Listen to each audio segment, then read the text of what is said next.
ኦኬ ወደ ተማሪዎች እንኳን ወደ አሊ ሳይንስ ዩቲዩብ ቻናል በሰላም መጣችሁ። ዛሬ ይዤ የቀረብኩት ኬሚስትሪ ሞዴል ፈተና ነው። ይሄ ኬሚስትሪ ሞዴል ፈተና የተዘጋጀው በኦሮሚያ የትምህርት ጽህፈት ቤት ወይ ደግሞ የትምህርት ቢሮ ሲሆን ለ12ኛ ክፍል ተማሪዎች 80 ጥያቄዎች በሞዴል ፈተና ተዘጋጅቶ ነበር። ይሄንን 80 ጥያቄዎች ባለፈው ከ1 እስከ 40 ያሉትን ጥያቄዎች ከነማልሳቸው እንደዛም ከነ ኤክስፕላኔሽን አቀርቤ ነበር። ዛሬም እየቀረብኩት ከ41 እስከ 80 ያሉትን እንደዛም 21ኛ ጥያቄ ከቲቶራል ፓርት 1 ተቆርጦ የነበረው እሱም ጭምር በቲቶራል ፓርት 2 በአማሪክ ቲቶሪያል እየቀርባለሁ። So our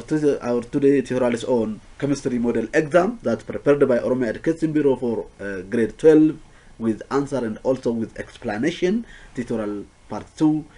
question from 41 up to 80 in tutorial part 2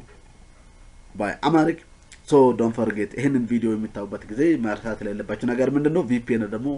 ሲፎን ከፍታችሁ ማለት እንዳትረሱ። ይሄንን ቪዲዮ VPN ደግሞ ሲፎን ከፍታችሁ ካያችሁ ጥሩ ኳሊቲ ያለው ቪዲዮ ጥርት ተብሎ የሚታይ ቪዲዮ ስለምታገኙ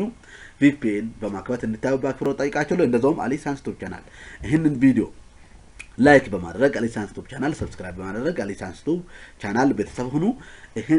አሊ ሳይንስ ዩቲዩብ ቻናል ላይክ ሰብስክራይብ ካደረጋችሁ እኔ የሚለቁትን ነገር ቶሎ እናንተ ጋር ስለሚደርስ ይሄንን ቪዲዮ ላይክ በማድረግ አሊ ሳይንስ ዩቲዩብ ቻናል ሰብስክራይብ በማድረግ አሊ ሳይንስ ዩቲዩብ ቻናል ቤተሰብ ሁኑ።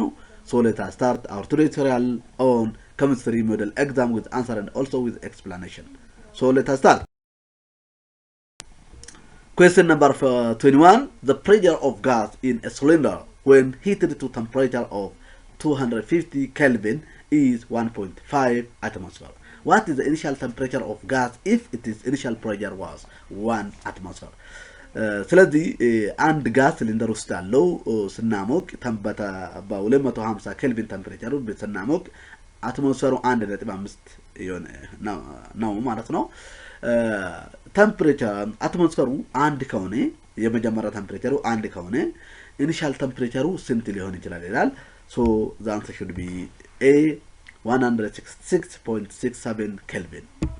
means that ይሄንን ለማግኘት የኛ የምንጠቀመው ፎርሙላ የጋይ ሉካስ ላው ወይ ደግሞ የጋይ ሉካስ ህግ የሚባለው ስቴት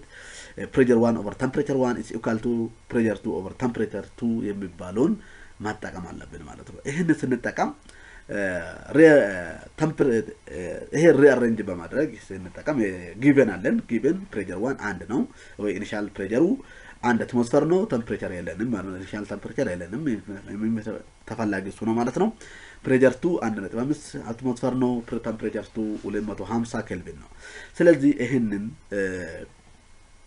ካልኩሌት አድርገን ሪአሬንጅ አድርገን ስንሰራ ቴምፕሬቸር 1 is equal to pressure 1 times temperature 2 divided by pressure 2 ብለን እንሰራለን ማለት ነው። ስለዚህ 1.0 times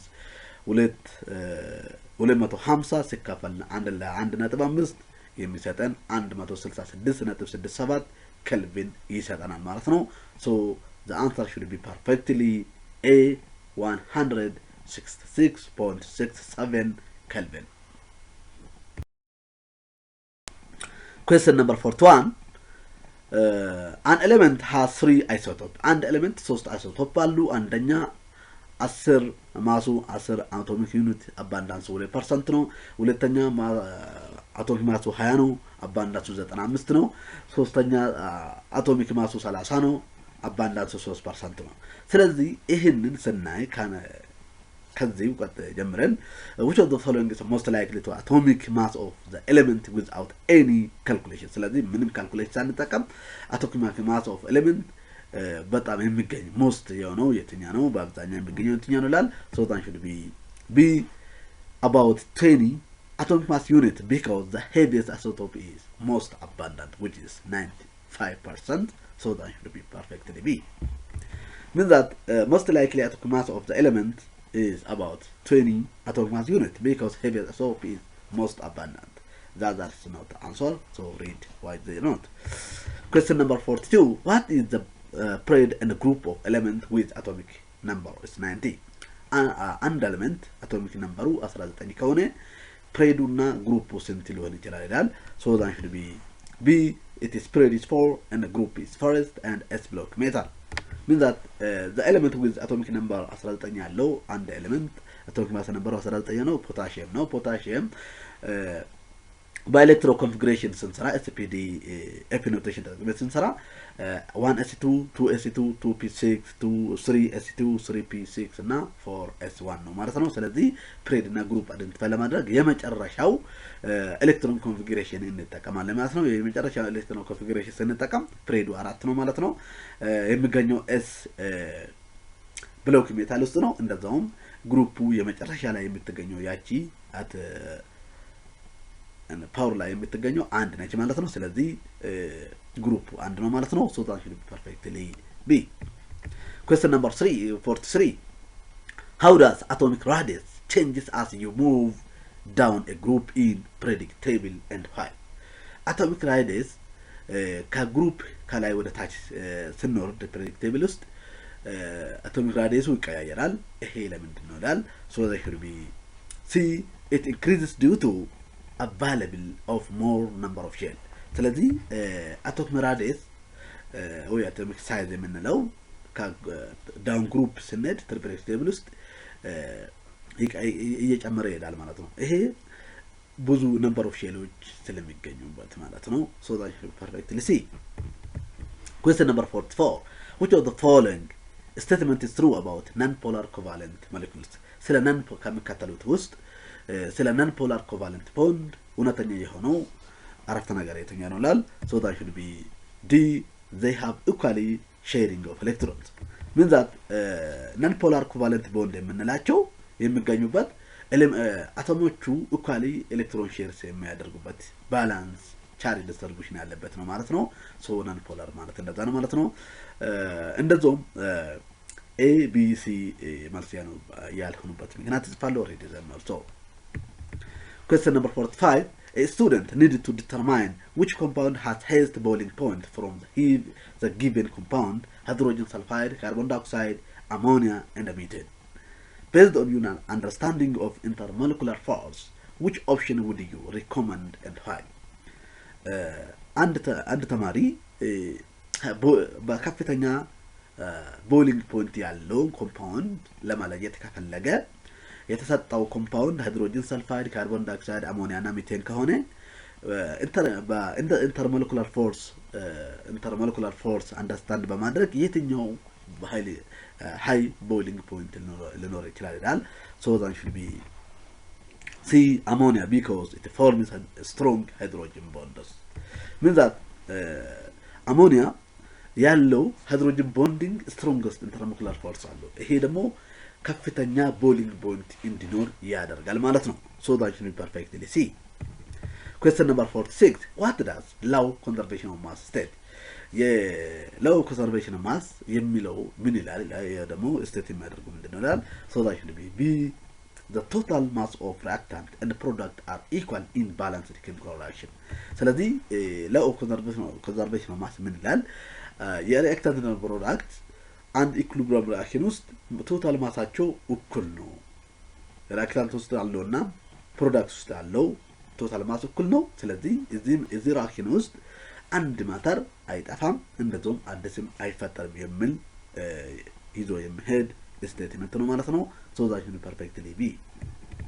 question number 47 a student perform a reaction with two reactants and finds the actual yield significantly lower than expected which approach would best explain them determine whether reactant was limiting or in excess አንድ ተማሪ reactant ያለው reaction ሲያካሂድ actual yield significantly lower ከሱ ከታበቀው በታች ሆነ ማለት ነው ስለዚህ ይሄንን ለማግለጽ የሱ መጠቀም ያለበት ከመከተሉት የትኛው ሊሆን ይችላል so that should be a calculate the theoretical yield based on the stoichiochemistry and compare it with in actual yield ስለዚህ በዚሁ determine ማድረግ ይችላል ማለት ነው so to identify limiting reactant we must have to calculate theoretical yield based on the stoichiochemistry and compare with it is actual yield so stoichiochemistry allow you to determine limiting reactant by comparing expected product amount to actual yield so that you can perfectly a question number 48 what is meant by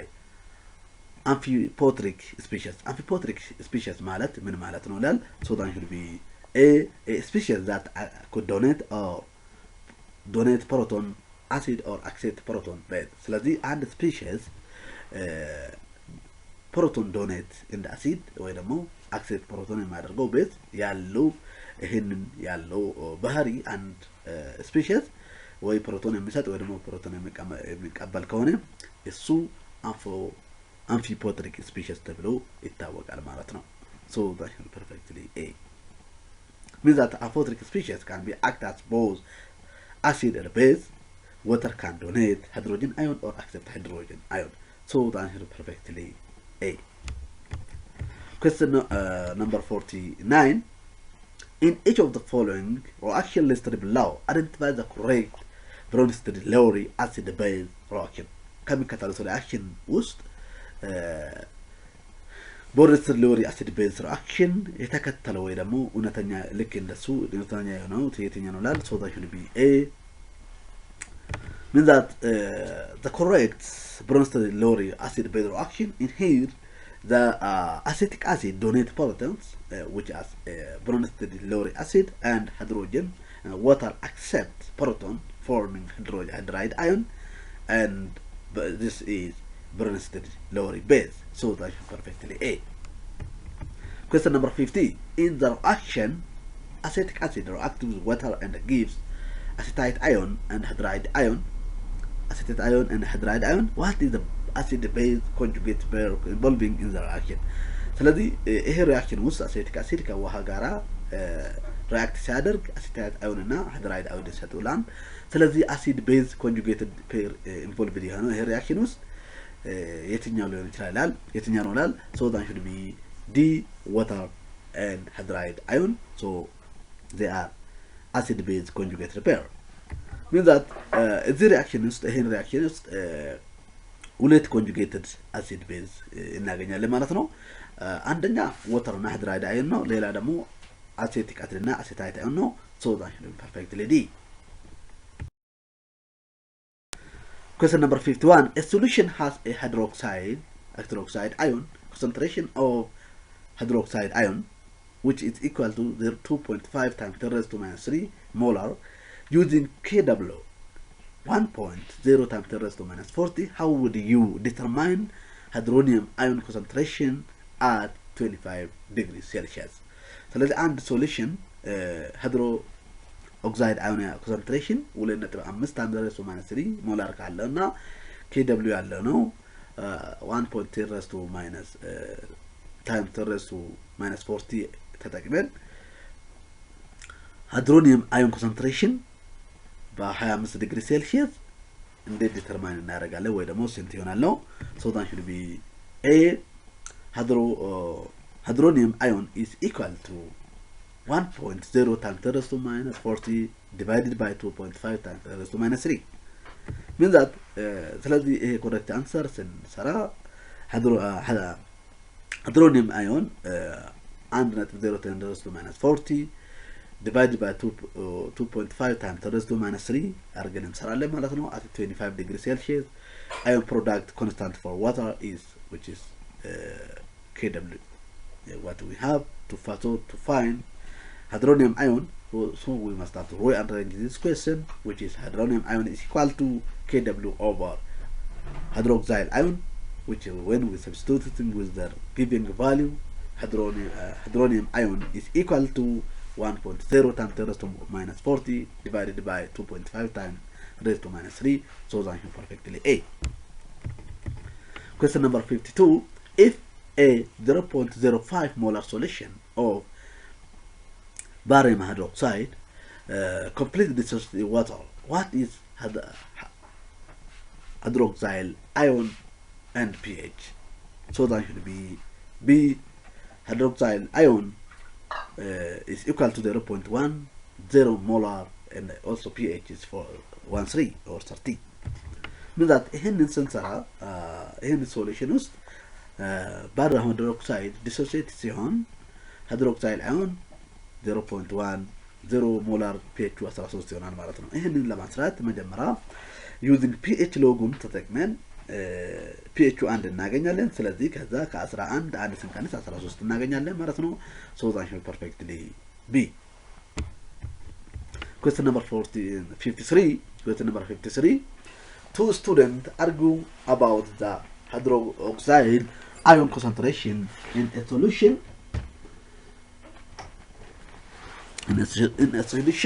with a pH of 4. Student A suggests hydroxide ion is equal to 1.010 times 10 raised to minus 8 molar, while student B suggests hydroxide ion is equal to 1.0 times 10 raised to minus 40 molarity. Who is correct? ስለዚህ ሁለት ተማሪዎች hydroxide ion concentration pH 4 ከሆነ hydroxide ion ስንት ይሆናል የሚል ላይ ስስማሙ student A hydroxide ion 1.0 times 10 raised to minus 10 molar ብሎ አስቀመጠ student B ደግሞ ያለው hydroxide ion 1.0 times 10 raised to minus 40 ብለዋል ማለት ነው ከስቱደንት A እና student B የትክክለኛው ነው የትኛው ነው ላል so that should be A student A because POH is equal to 40 minus pH which is give hydroxide ion is equal to 10 minus pOH so that should be perfectly A means that hydroxide ion concentration in solution pH is equal to 4 so since pOH is 40 minus pH so pH 40 minus 4 is equal to 10 so hydroxide ion is equal to 10 minus 10 raised to minus 10 which gives that so that should be A student is correct calculate that student B is incorrect question number 54 which of the following is the net effect of addition of sodium acetate to acetic acid solution and reaction ውስጥ sodium acetate acetic acid ላይ የምንጨምር ከሆነ net effect ከመከተሉት የትኛው ነው ላል so that should be D ionization level of acetic acid increase means that net effect of adding sodium acetate to acetic acid solution it increase ionization energy and ionization level of acetic acid increase so sodium acetate dissociate into which shifts to equilibrium of acetic acid increasing ionization so that is perfectly D question number 55 which of the following is common buffer system ከመከተሉት ውስጥ common buffer system የሆነው የትኛው ነው ላል so that should be B carbonic acid and carbonate means that carbonic acid እና bicarbonate important buffer system ናቸው biological fluids ስለዚህ they regulate pH in the blood so that is perfectly B they are common buffer system question number 56 what is the primary function of buffer solution primary የዋነኛው የbuffer system ዋነኛው ስራው ምንድነው ላል so that should be C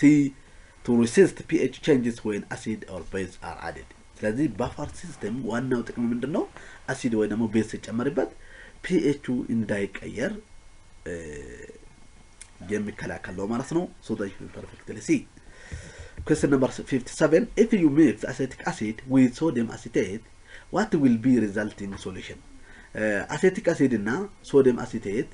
mix ካደረግነው አንድ reaction ውስጥ ሪዛልቱ ወይ ደግሞ ምናገኘው ምንድነው ላል so that should be D buffer solution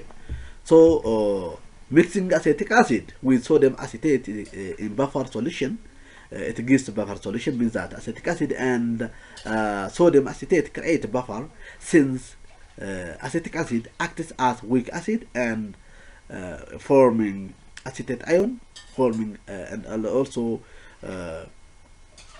sodium acetate acts as conjugated base so stabilizing pH so they are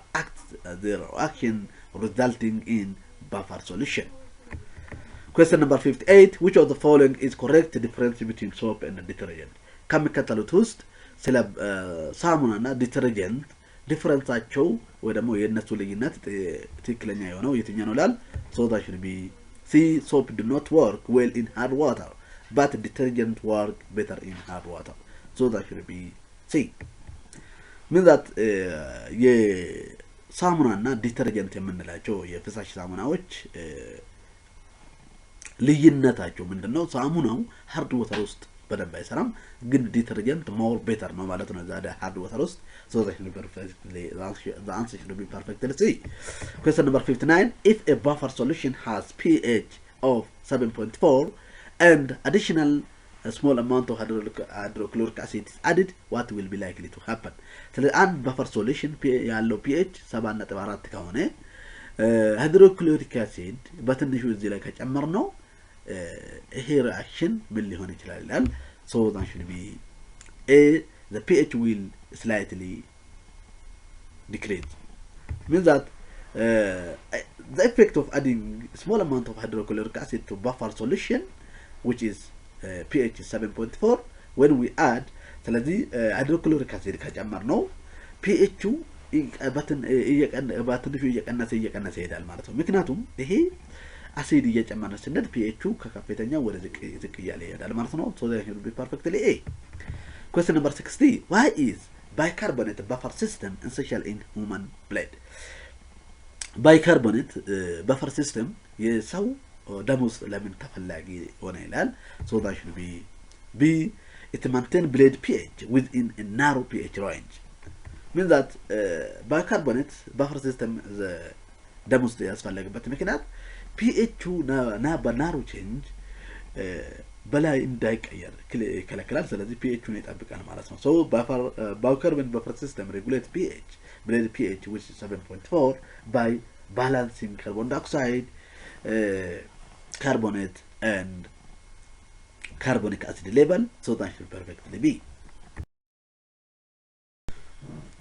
Question number 61. Consider the potassium phosphate dissolved in water. Why does solution to be basic? ፖታሽየም ፎስፌት ውሃ ውስጥ ሲማማ ዲዞልቭድ ሲሆን ይሄ ቤዚክ ይሄ ሪአክሽን ወይ ደግሞ ሶሉሽን ቤዚክ ይሆናል። ለምንድን ነው ይላል። So that should be A. The phosphate ion form a weak acid hydrolyzed to produce hydroxyl ion, which is so basic. So that is perfectly A. Means that the phosphate ion from weak acid hydrolyzed to produce OH ion or hydroxyl ions. So pH comes from what? Phosphoric acid, which is weak acid, meaning it is conjugate base can undergo hydrolysis forming hydroxyl ion and increasing pH. So that is perfectly A. Question number 62. A chemist is examining titration curve of the reaction between an acid and base. By analyzing the curve, chemist noticed that after a certain volume of titrant has been added, neutralization reaction is nearly complete.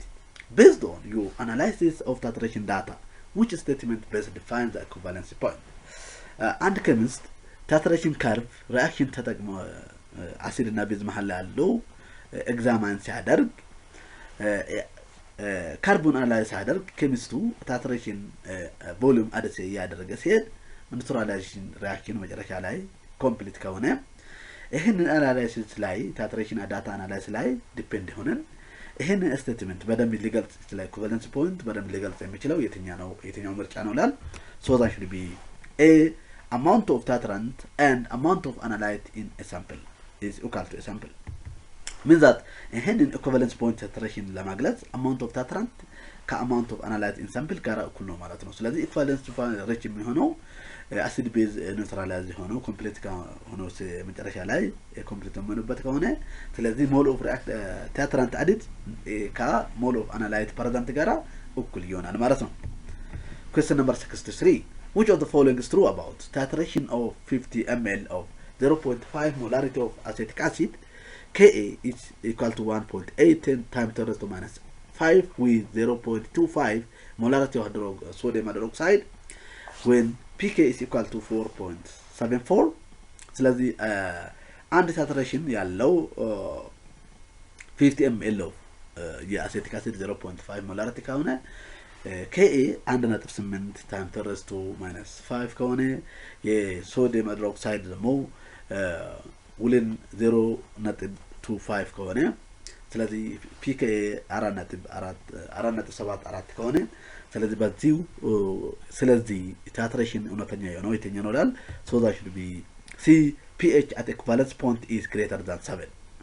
means that at equivalence point acetic acid is converted to acetate which is weak base lead to pH is above 7 so that should perfectly C. Question number 64 which of the following is correct about oxidation reduction reaction كم كتلوت ውስጥ ስለ oxidation reduction reaction ትክክለኛ የሆነው የትኛው ነው ይላል so it should be A oxidation reaction take place by losing electron ስለዚህ ይሄ oxidation reaction ውስጥ ማወቅ ያለብን oxidation የምንላቸው ኤሌክትሮን ሎስ ያደርጋሉ reduction reaction ኤሌክትሮን gain ያደርጋሉ so that should perfectly A. Question number 65 which of the following is true about metallic conductor ስለ metallic conductor ትክክለኛ እውነተኛ የሆነው የትኛው ነው ይላል so that should be C free and mobile electrons of metallic atoms are responsible for electrical conductancy ስለዚህ አንድ ብረት ኤሌክትሪክ ለማስተላለፍ ሬስፖንሲቢሊቲ ያለው ፍሪ እና ሞባይል ኤሌክትሮኖች ናቸው ማለት ነው ስለዚህ አንድ ብረት ኤሌክትሪክ ለማስተላለፍ ለማስተላለፍ የሚችልበት ምክንያት ፍሪ ሙቪንግ ኤሌክትሮን ስላላቸው ማለት ነው ፍሪ ሙቪንግ ኤሌክትሮን ምን ያደርጋሉ ኤሌክትሪክ ብረት ውስጥ እንዲተላለፍ ያደርጋሉ ግን ሜታል አተም ምንም ሳይቀሳቀስ ማለት ነው so that you perfectly see. Question number 66 for the electrolysis of aqueous copper sulfate which of the following statement is correct ስለ electrolysis aqueous copper sulfate electrolysis እውነተኛ የሆነው ትክክለኛ የሆነው statement የትኛው ነው ይላል so that should be D copper and oxygen are produced in mole ratio of 2 to 1 means that aqueous copper or sulfate electrolysis serum copper and oxygen molecule are produced in mole ratio of 2 to 1 meaning that at the cathode copper gains 2 electrons and deposit as a solid copper and at anode water undergo oxidation and produce oxygen as a gas in 2 to 1 mole ratio with a copper so the answer perfectly D. Question number 67 a silver electrode is placed in a solution of silver nitrate and the current of 1.5 ampere is passed for 20 minutes given at molar mass of silver is 108 gram per mole how much silver deposited ስለዚህ silver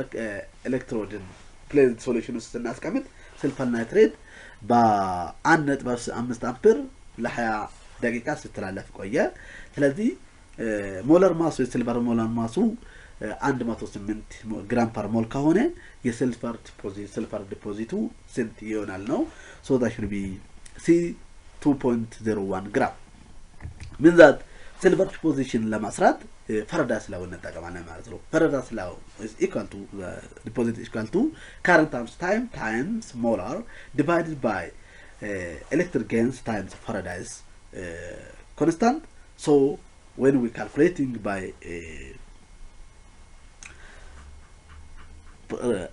rearranging each given when current is 1.5 time is 20 minutes which is equal to 1200 second it is mass of silver is 108 gram per mole and 1 electron is gained and Faraday constant 96,500 Kelvin per mole so when we calculating it gives 2.01 gram so that you perfectly see. Question number 68 a copper and zinc strain are connected to battery and placed in separate solution of a sulfate of their sulfates if equal current pass through the both solution which of the following metal will deposit correct and assume molar mass of copper and zinc is almost equal copper እና zinc strip ባትሪ ከባትሪ ጋር አገናኝተን የተለያዩ ሶሉሽን ሰልፌት ውስጥ እናስቀምጥ ሁለቱ ሲያስተላልፉ የነበረው ካረንት ሶሉሽን ካረንት ውስጥ ሲያስተላልፉ እኩል ነው ማለት ነው ስለዚህ metal will deposit correct ነው assume copper እና zinc almost equal molar ማሳቸው እኩል ከሆነ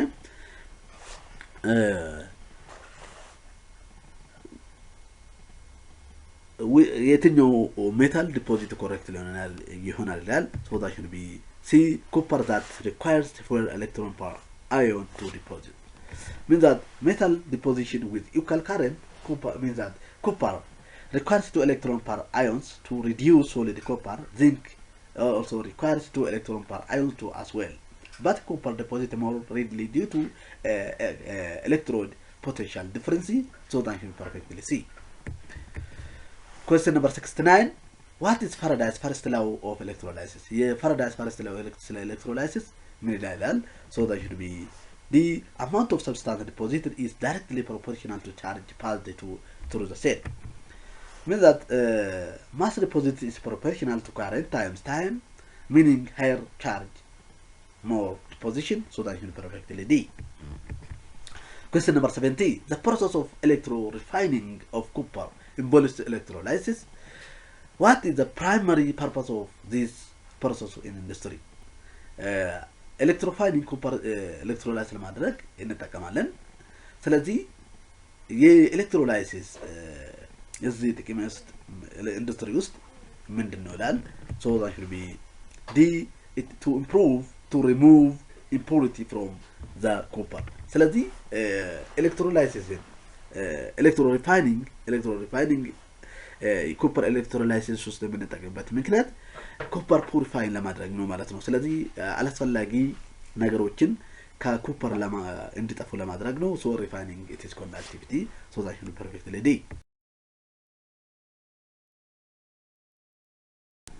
question number 71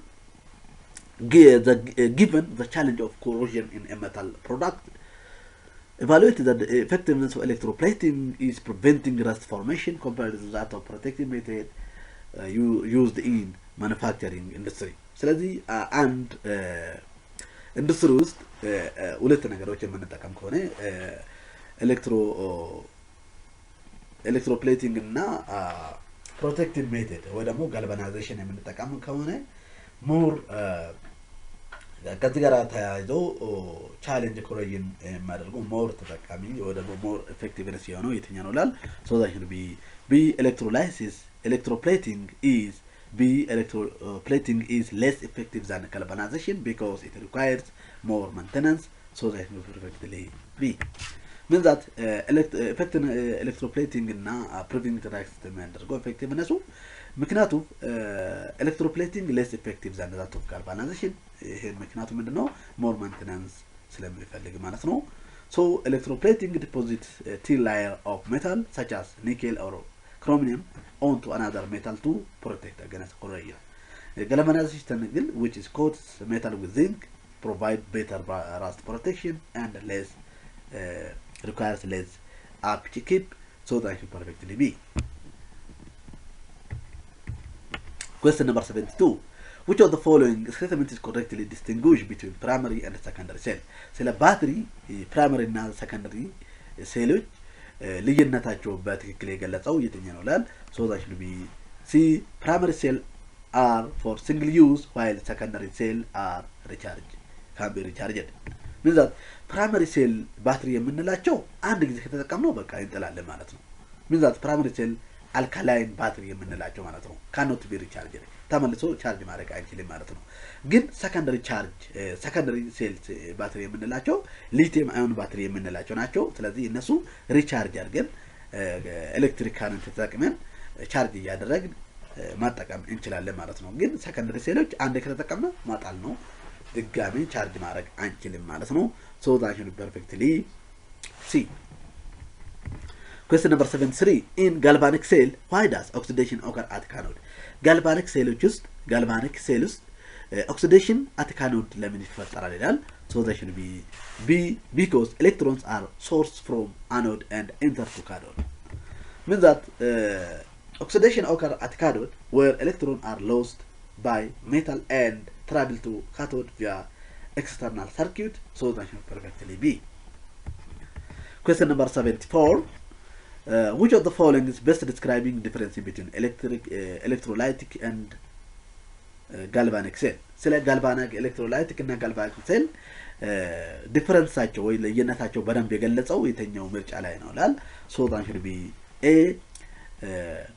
electrolytic cell requires external power supply when galvanic cell generate electrical energy ይሄም ማለት ልዩነታቸው ምንድነው የኤሌክትሮላይቲክ ሴል እና ጋልቫኒክ ሴል ኤሌክትሮላይቲክ ኤክስተርናል ፓወር ይፈልጋል ጋልቫኒክ ሴል ግን የራሱን ኤሌክትሪካል ኤነርጂ ጄኔሬት ማድረግ ይችላል ማለት ነው እንደዛው ኤሌክትሮላይት ሴል ናን ስፖንቴነስ ናቸው ግን ጋልቫኒክ ሴል ስፖንቴነስ ናቸው ማለት ነው ስለዚህ እዚህ ላይ የተጻፈው ከኤ በስተቀር ሌላው ተቃራኒ ነው ማለት ነው የኤሌክትሮላይት ጋልቫኒክ ሴል ተጽፏል የጋልቫኒክ ሴል ኤሌክትሮላይት ሴል ተጽፏል ማለት ነው BCD ላይ ያለው ተቀያይሯል ሶታችን ፐርፌክትሊ ኤ Question number 75 which of the following describe nature action of occurs in the cell ይሄንን ካንዲየም እና ኮፐር ሪአክት የሚያደርጉበት ጊዜ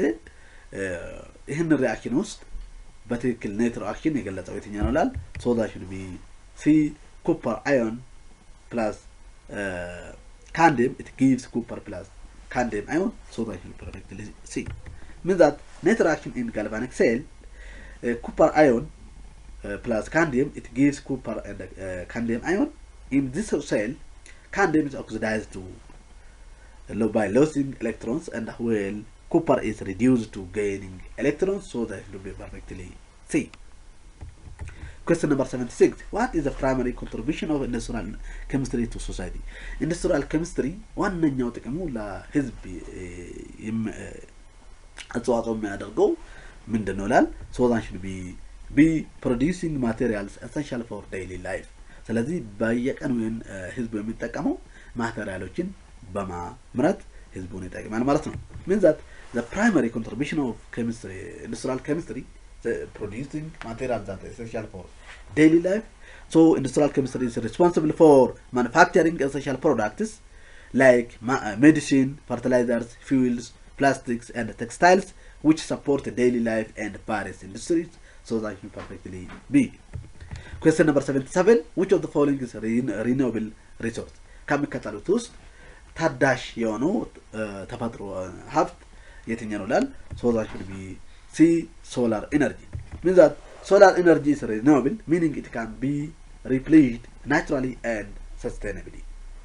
but coal petroleum and natural gas are non-renewable fossil fuels meaning they cannot regenerate quickly ስለዚህ ታዳሽ የምንላቸው ተመልሰው ራሳቸው ማተካት ይችላሉ ግን ናን ታዳሽ ወይ ደግሞ ታዳሽ ያልሆኑ ኮላ ፔትሮሊየም እና ናቹራል ጋስ የምንላቸው ራሳቸው ማተቶሎ ማተካት አይችሉም ማለት ነው so that you perfectly see question number 78 which of the following decrease ammonia production in Haber process ከሚከተሉት ውስጥ አሞኒያ የሚመረትበት በሃበር ፕሮሰስ አሞኒያ ምርቱን የሚቀንስ የትኛው ነው ላል so that should be C increase temperature significantly so hyper process ammonia production የሚቀንሰው ነገር አንደኛ increasing temperature significantly ነው ማለት ነው because the hyper process is an exothermic reaction meaning higher temperature shift equilibrium away from the ammonia production which is Le-Chatelard principle which says that this so that you perfectly see question number 79 which of the following is not true about industrial production of sodium carbonate ከሚከተሉት ውስጥ የሶዲየም ካርቦኔት በኢንዱስትሪ የሚመረት እውነተኛ ያልሆነው የትኛው ነው ላል so that should be D the solvent process involves industrial manufacturing process of sodium sulfate means that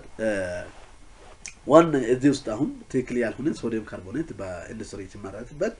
solvent process industrial manufacturing ሶዲየም ሳልፌት ይመረታል የምንለው ሶዲየም ሳልፌት ሳይሆን እሱ የሚመረተው በሶልቬት ፕሮሰስ ሶዲየም ካርቦኔት ነው የሚመረተው so that should be perfectly D ላይ ያለው ትክክል አይደለም ማለት ነው so that should be perfectly D question number 80 80 ጥያቄ which of the following chemical structure represent molecule of what molecular formula ይሄ እዚህ ላይ የተሰጠነው chemical structure የትኛው molecules represent molecular formula represent ሊያደርግ ይችላል ይላል so that should be A xylene ነው ማለት ነው ምክንያቱም molecular formula of given chemical structure xylene ነው ማለት ነው ስለዚህ እዚህ ላይ ቆመን ስናይ xylene በሶስት ፎርሙላ በሶስት molecular formula ሊገኝ ይችላል ማለት ነው አንደኛ O xylene ነው ወይ ደግሞ ortho xylene የምንለው two metal ግሩፖቹ adjacent atom ላይ አንድ በሁለቱም አንድ ሁለት ላይ ዳይሜታይል ቤንዚን ላይ የሚገኙ ከሆነ ኦርቶ ወይ ደግሞ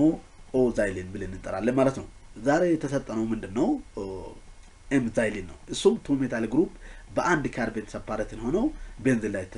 ስለታሰሩ ሜታዛይሊን ይባላሉ። ኤ ላይ ያለው ትክክል ነው ማለት ነው፣ ዛይሊን ነው ማለት ነው። እንደዛውም ሶስተኛ ፓራ ነው፣ ፓራዛይሊን ነው። ፓራዛይሊን የምንላቸው ሜታል ግሩፖቹ ኦፖዚት ሳይድ ላይ ከታሰሩ ቤንዚን ላይ 1,4 ዳይሜታይል ቤንዚን ከሆኑ እሱ ፓራ ዛይሊን ይሆናል ማለት ነው። ሶ ዛት ኢዝ ፐርፌክትሊ ኤ ዛይሊን ይሆናል ማለት ነው። Thank you for watching this video. Don't forget like, subscribe, share, comment and Alishan YouTube channel. ይሄንን ቪዲዮ ስላዳመጣችሁ እጅግ አድርጌ ነው የማመሰግናችሁ። ይሄንን ቪዲዮ ስላዳመጣችሁ በድጋሚ ታንክ ማለት ፈልጋለሁ። እንደዛውም ላይክ ያላደረጋችሁ አሁንም ላይክ በማድረግ እንደዛውም ሰብስክራይብ ያላደረጋችሁ አሁንም ሰብስክራይብ በማድረግ ቴሌግራም ግሩፕ ካላችሁ እዛ ላይ ሼር ማድረጉ እንዳትረሱ። ቀጣይ ሌላ ቪዲዮ ይዤ እስከ ድረስ መልካም ጊዜ ይሁንላችሁ። ቻርግጥማችሁ። Thank you. Welcome back again.